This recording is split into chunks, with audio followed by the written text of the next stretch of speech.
Welcome to the Steve Stine Guitar Podcast, brought to you by guitar-zoom.com. If you want to improve your guitar playing, keep listening. If you want to improve even faster, go to guitar-zoom.com, where you'll find all of Steve's premium courses, masterclasses, and memberships that'll help you quickly and easily improve your playing. Now here's your host, Steve Stine. So again, what I want to think about is trying to combine some ideas of some scales along with some arpeggio or cutting ideas, right? So what I'm going to do here is I'm going to play 7 to 10, and then 9, and then 7,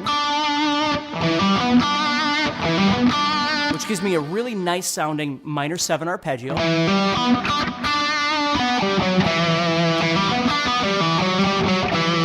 I could always jump back into the scale anytime I like.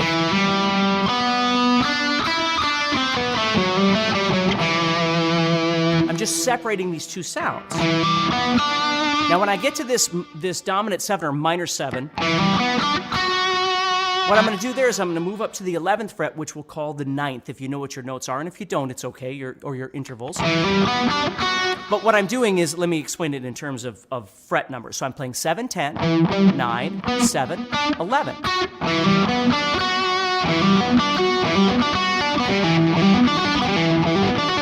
And you get this really nice sound again. And you can always drop back into your scale.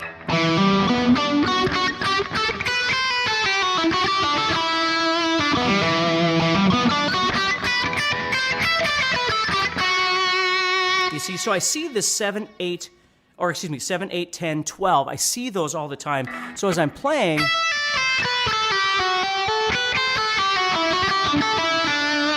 I can drop into back and forth between those anytime I like and just reposition myself. So I'm using this minor 7 arpeggio, adding the 9, and then I could keep going and play 8, 12, 8, 12. So it sounds like this. And I get these really big interval sounds as I play something like this, okay? So let me just make sure we're caught up with everybody here. Thank you so much for being here, by the way, okay? So as I'm doing this, and again, don't keep telling yourself that it has to be a certain speed to be good. It really doesn't. It's just your execution, however you want to play this. And you might drop back, or watch this. I might come up this one I've just showed you. And then I could drop back into the first one that I showed you.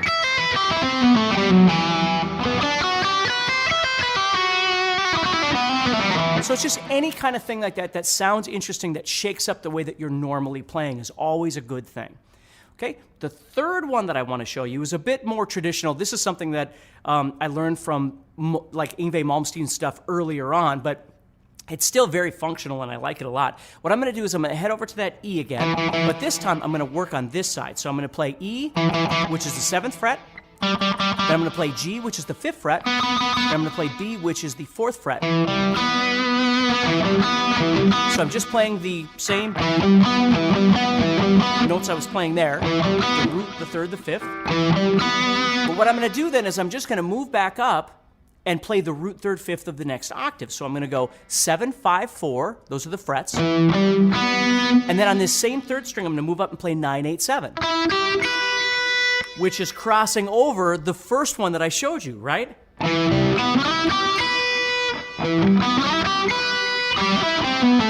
Right, that one right there. So I'm just crossing over that same border. And then what do I want to do? Do I want to go, or do I want to go?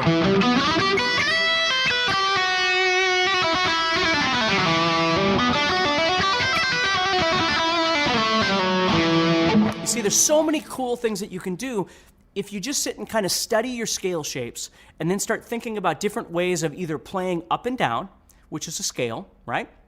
Or what I always call cutting or slicing through the strings, which are arpeggios, but instead of just thinking in terms of your arpeggios always only being part of the chord that you're playing, like if you're playing over E minor, you're only allowed to play E, G, and B or something like that. I hope you're enjoying this episode so far and you're getting motivated to take your guitar playing to the next level. please do me a favor and leave us a rating on Apple Podcasts. It'll help the show grow and reach more rock stars like you who want to improve their guitar playing. Also, I'd love to know what parts of the episode you liked, as well as what you learned. So please share this podcast and tag us at guitarzoom.com on your social post. And now, let's get back to the podcast. Don't think of it that way, okay? Think of it more as, how can I play it? Like last Monday's thing that I showed you, I talked a lot about this. So as you're playing, think about different ways of being able to cut through or slice through those strings that makes it comfortable for you as a player too. Not just whether or not harmonically it's fitting over the chord that you're playing, but does it feel good, right? Can you come up with something that sounds interesting and feels good, right? Think about that. Steven said fretboard familiarity, which is totally true, okay? And just any kind of thing like that. So what I do is let's go back to the second one I showed you, which is the 7, 10, 9, 7. And then there's my 11. So what I'll do is I'll do a turnaround on this where I do a pull off from the 11 back to the 7. And then I do 9 and 11 as hammer-ons.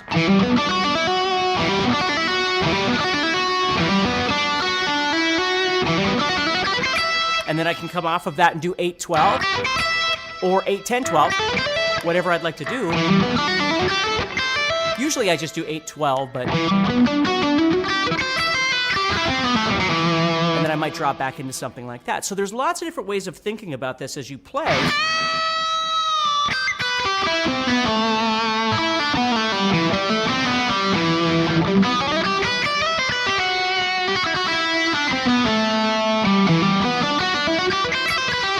See that?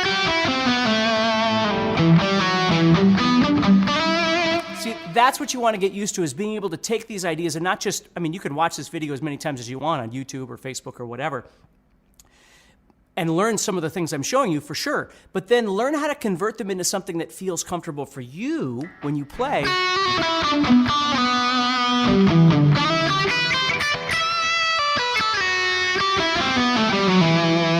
You see? So however you like to,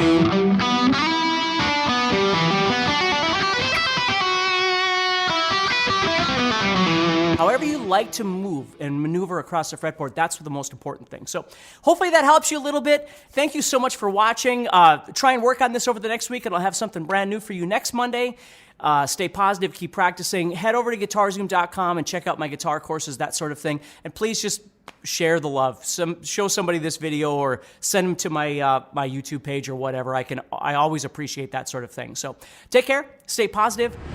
If you enjoyed today's podcast and want to learn guitar even faster, go to guitarzoom.com and click the Get Started button to get access to courses that are right for your interest and skill level. Again, go to guitarzoom.com and click the Get Started button.